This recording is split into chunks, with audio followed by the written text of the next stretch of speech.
Welcome to JD Clips. Please enjoy the short versions of our famous videos and keep learning. And don't forget to subscribe. क्या राहुल गांधी ने उड़ता तीर हाथ में ले लिया है? क्यों?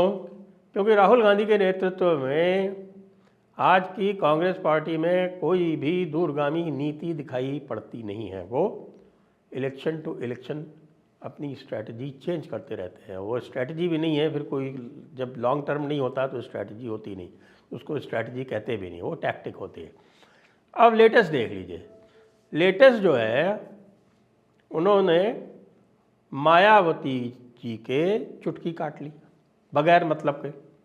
कुछ लेना न कुछ देना कि साहब, पहले तो एक उदित राज नाम का एक नमूना है, उस उदित राज नाम के नमूने को आगे कर दिया और उदित राज नाम के नमूने ने ये कहा कि भाई मायावती का गला घोट देना चाहिए।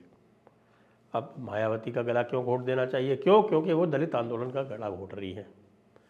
दलित आंदोलन का गला कैसे घोट रही हैं, उसके उनके अपने तर्क हैं। क्योंकि उदित राज जो है एक बड़ा ही फ्रस्ट्रेटेड आदमी है। ये एक अपने आप को अम्बेडकरवादी बनता है, लेकिन अम्बेडकर बनने के लिए भी भाई कम से कम अम्बेडकर के बराबर योग्यता न हो तो थोड़ी बहुत 19-20 ही हो। लेकिन ये जो अम्बेडकरवादी हैं उनमें आज तक अम्बेडकर के समकक्ष कोई नहीं आया।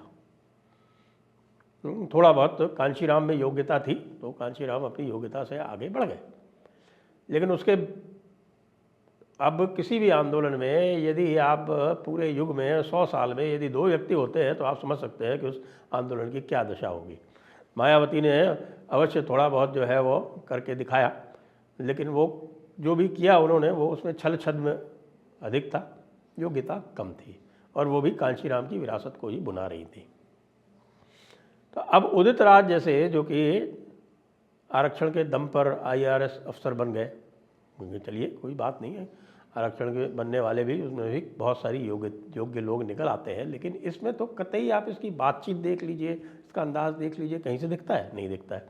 और इसको राहुल गांधी ने आगे करके और मायावती को चुनौती दिलवा दी, मायावती का गला घोट देना चाहिए। और उसके तुरंत बाद जो है वो, और उसके बाद प्रतिक्रिया आई, मायावती से प्रतिक्रिया आई, आकाश आनंद से प्रतिक्रिया आई, और प्रतिक्रिया ये आई कि भाई ये जो है सदैव से दलित विरोधी रहे, अम्बेडकर विरोधी रहे। ये इतिहास की बातें हैं, तथ्यों की बातें हैं, इस पर कोई किसी प्रकार की कोई डिस्प्यूट कर नहीं सकता। तो यहाँ ये फंसी रहे थे कि आगे जाके कह दिया कि साहब कि यदि मायावती हमारे साथ होती तो भारतीय जनता पार्टी की सरकार नहीं बनती। अब इनसे कोई ये पूछे कि कुछ भी बोल देते हो, ये कभी तुमने ये परीक्षण किया कि मायावती और अखिलेश का दोबारा साथ आना संभव है क्या? उसकी भी प्रतिक्रिया आ गई मायावती जी की तरफ से कि भाई हमारे वोट तो ट्रांसफ़र हो जाते हैं कांग्रेस को, कांग्रेस का कौन सा वोट है जो हमें ट्रांसफ़र होगा, तो हमें क्या फ़ायदा है। उसके बाद तुर्रा ये कि भाई जब समाजवादी और अखिलेश जी का, यानी समाजवादी और मायावती का, यानी BSP और SP का जब 2019 में समझौता हुआ था, तो इस ग्राउंड पे हुआ था कि साहब मायावती जी जो हैं वो प्रधानमंत्री बनेंगी और अखिलेश जी जो हैं वो उत्तर प्रदेश संभालेंगे। तो अब ये जो बात हो रही है, इसके 2 पहलू हैं जिसके लोग उसका विश्लेषण कर रहे हैं कि साहब राहुल गांधी ये चाहते हैं कि उत्तर प्रदेश का जो चुनाव होगा उसमें सपा, बसपा और कांग्रेस तीनों साथ मिलकर लड़े। ये संभव है क्या? क्या अखिलेश यादव अपना मुख्यमंत्री का मोह त्याग देंगे?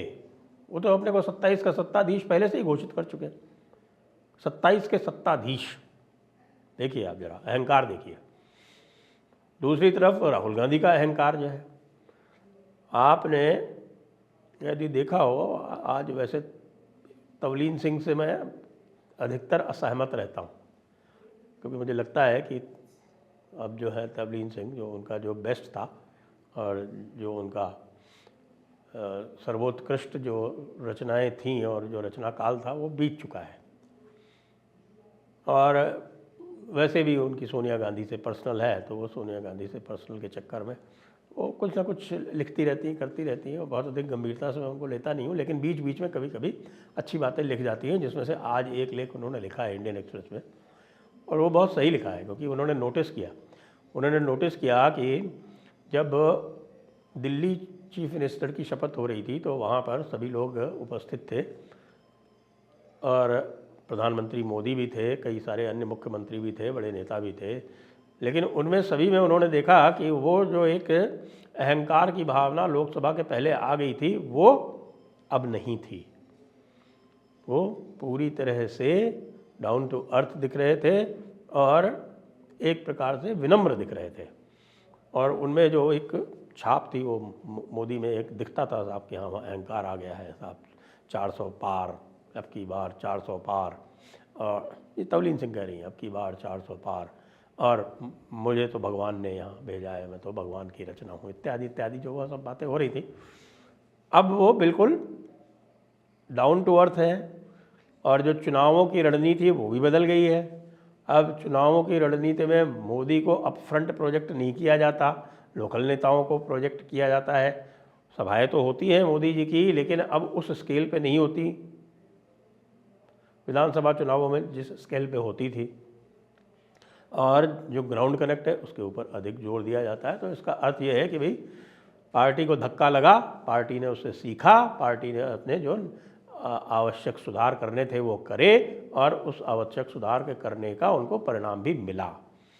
दूसरी तरफ राहुल गांधी के बारे में वो लिखती हैं कि भाई राहुल गांधी तो ऐसा लग रहा है कि उनकी जीवन की एकमात्र उनकी जो महत्वाकांक्षा थी वो लीडर ऑफ ऑपोजिशन बनना था, यानी नेता प्रतिपक्ष बनके वो अत्यंत न केवल संतुष्ट हैं बल्कि उनमें एक अजीब तरह का अलग तरह का अहंकार आ गया।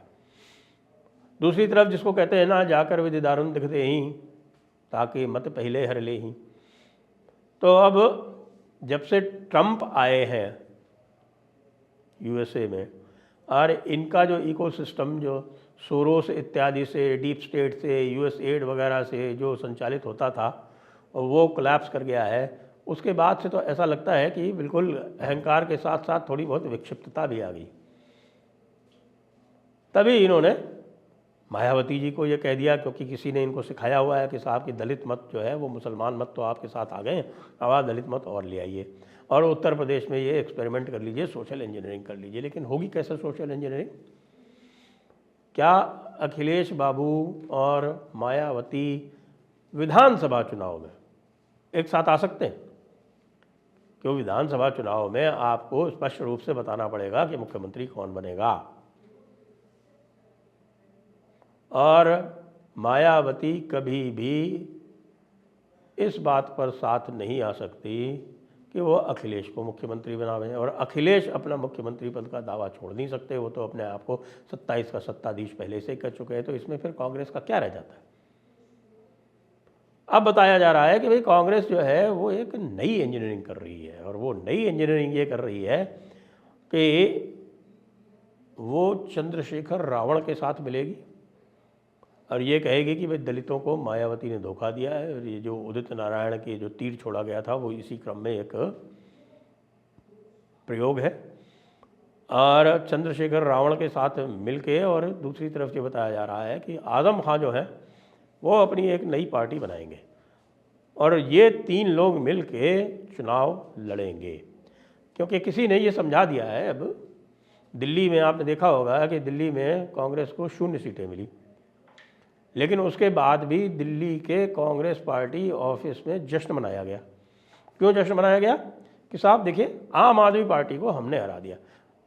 उनका कोई योगदान है या नहीं है, ये एक प्रश्नवाचक चिन्ह है, लेकिन उन्होंने इस पर जश्न मनाया, क्योंकि वो भी अब उस स्थिति में आ गए हैं कि उनको ये लगता है कि भाई यदि हम जीत नहीं सकते तो कम से कम हराने वाली पार्टी बन जाए, जिससे अगर हराने वाली पार्टी बनेंगे तो हमारी एक न्यूसेंस वैल्यू होगी, और उसके बाद लोग हमारे साथ आएंगे और हमारे साथ में समझौता गठबंधन करेंगे। यानी गठबंधन करने के लिए ये आवश्यक है कि आप किसी को हरा सके। ये वही वाली बात हुई जब कांशीराम ने बसपा बनाई थी, तो उस समय उनका केवल एक ही उद्देश्य हुआ करता था कि वो किसी को हरा सके। उनके अपनी जीतने की कोई महत्वाकांक्षा नहीं थी, उनको पता भी था वो जीत नहीं सकते, लेकिन वो किसी को हरा सकते हैं। लेकिन अब ये ग्रैंड ओल्ड पार्टी जिसने 70 वर्ष भारत के ऊपर राज किया है, वो अब इस स्थिति में आ गई है। वो कह रही है कि साहब अब हम हराने वाली पार्टी बनना चाहते हैं। तो उत्तर प्रदेश में वो हराने वाली पार्टी बनना चाहते हैं कि जिससे हार के डर से बाकी लोग जो है उनके साथ में आ जाए। लेकिन दूसरे लोग जो हैं वो इसकी प्रतिक्रिया उल्टी कर रहे हैं और वो ये कह रहे हैं कि भैया सब कांग्रेस को ख़त्म करो, क्योंकि कांग्रेस जो है वो सीटें वीटें तो ला नहीं पाती और बगैर मतलब का ब्लैकमेल करती है। तो अब ये स्थिति आ रही है कि अगले 5-7 वर्षों में ऑपोजिशन का यूनाइट हो पाना बड़ा मुश्किल दिख रहा है, अत्यंत कठिन हो गया है।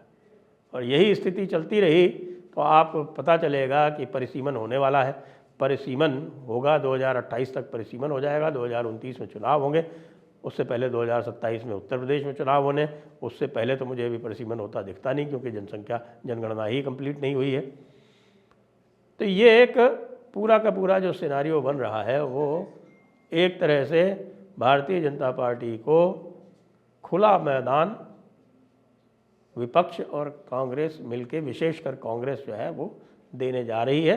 और राहुल गांधी अब पुनः प्रयास कर रहे हैं कि वो 2014 वाली पुनर्मूषकोभव स्थिति में आ जाएं। जय हिंद, जय भारत, वंदे मातरम।